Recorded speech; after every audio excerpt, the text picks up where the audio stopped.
The Fast and the Furious Tokyo Drift is the first Fast movie directed by Justin Lin. Here is also the first Fast movie to move away from the Brian O'Connor story. Our new protagonist is John Boswell, who's a teenager who's a bit of a troublemaker. And so he has to move to Tokyo to keep himself out of trouble, at least until he graduates. It's not exactly clear what he's done all the way, but it's mentioned in the movie that him and his mom always had to move around town because of his behavior and stuff. So it leads one to believe that he's just a chronic street racer that's just good at getting caught. Now, with this film, there is a difference in tone here. The whole urban feel from like the first two films, that's sort of, done away with now. And this kind of breeds a more punk rockish, alternative style to it, which does make for a matching choice. Here's how we're now dealing with teenagers and all of the angst and stuff. And even when the film goes to Tokyo, it has like this nice K-pop style to it, especially with the soundtrack and stuff like that. I will admit, going into this, I was extremely skeptical.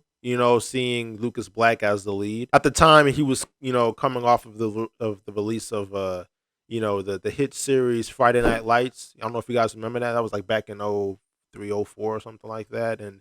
And him to come into a franchise like this and essentially fill the shoes of Paul Walker, not necessarily as his character, but just someone as the lead now was a big ask, especially as a fan of the franchise. And I thought he was actually pretty good.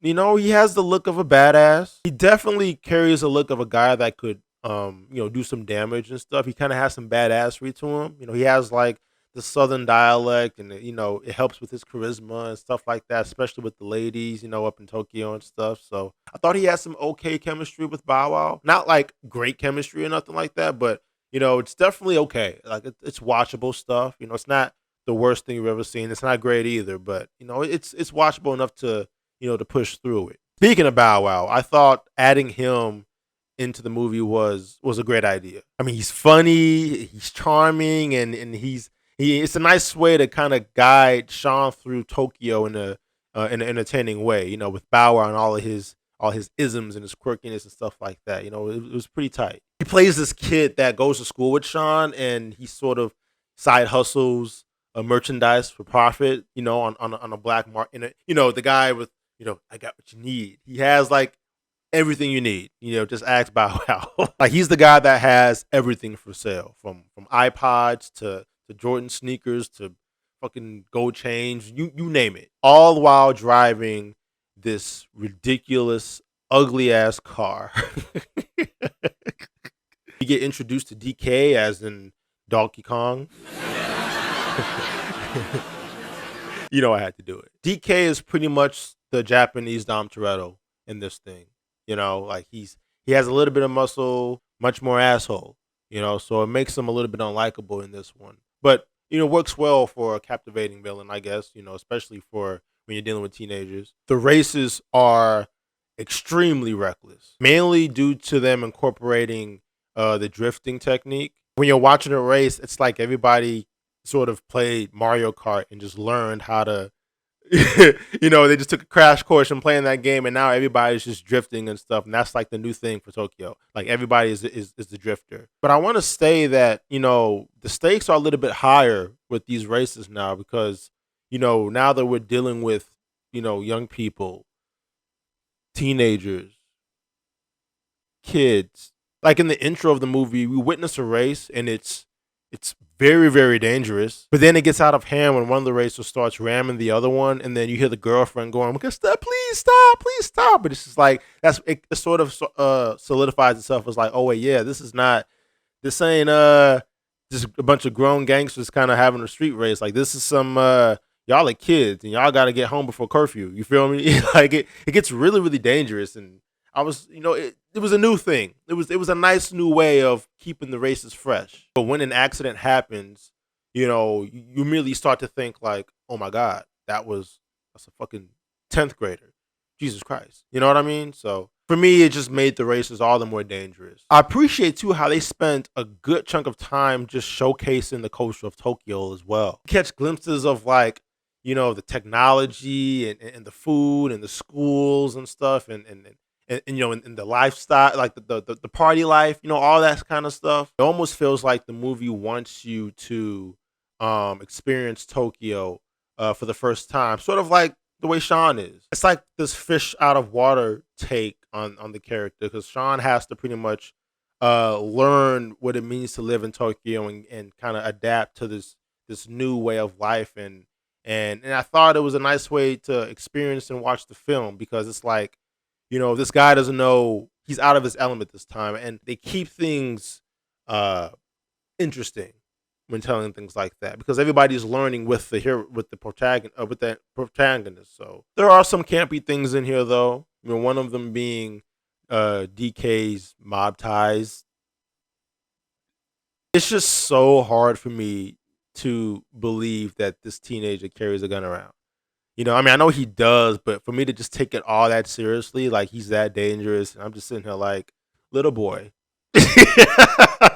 Also, him having a yakuza uncle, it just felt like the film was trying to stay in that crime element of the franchise, because it started as like this undercover, cop drama almost, and now that we're like dealing with teenagers, I thought the film was doing okay without bringing in the yakuza, but now that you brought them in there, it's like it tries to keep things all criminal and stuff like that.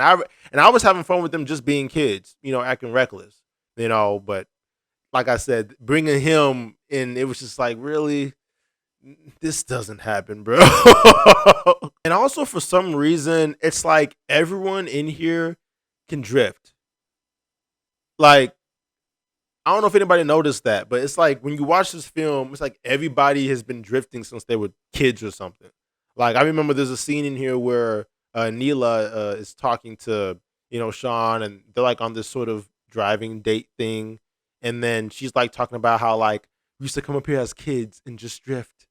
I was like, really? So you just been drifting all your life, huh? Like you just been a drifting expert since the beginning of time.